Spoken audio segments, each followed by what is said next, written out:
Welcome to Science, Health and Healing Library of Children's Health Core. I'm Dr. Majid Ali. The subject of this article is Teach What You Will, but Can They Sit Still?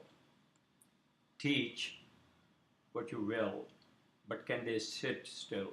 These words were spoken to me by a teacher recently.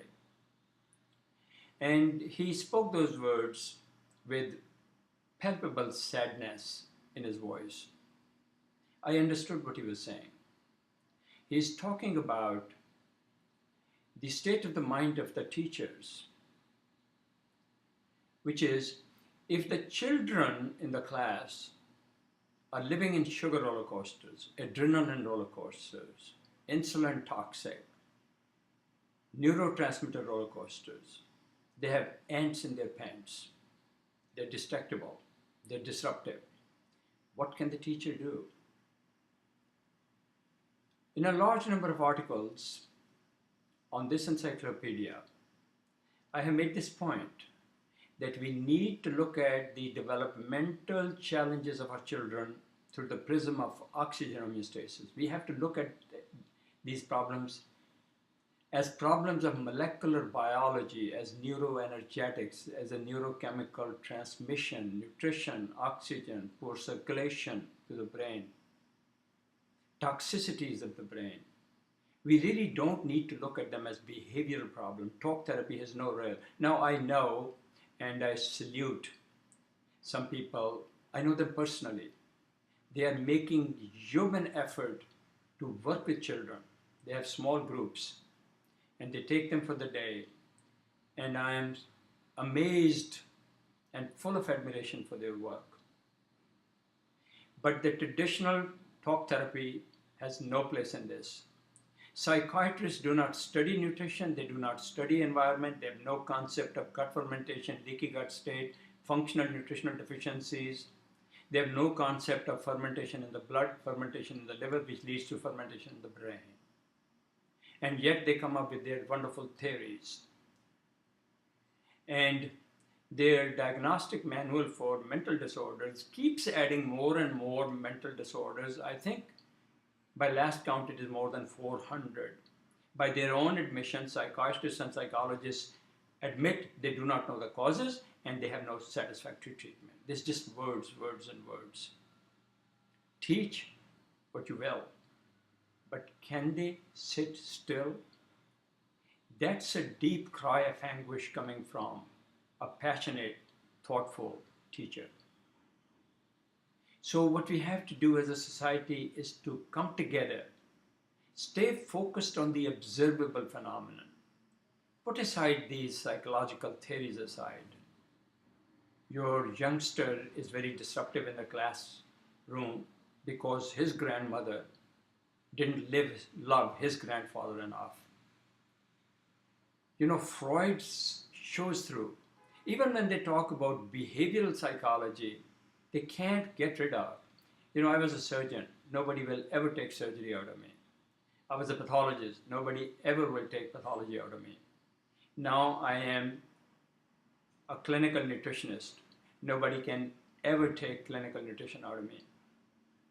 I'm a clinical ecologist. Nobody can ever take clinical ecology out of me. I am interested in spiritual healing. Nobody ever can take spirituality out of me, as imperfect as I am a human being.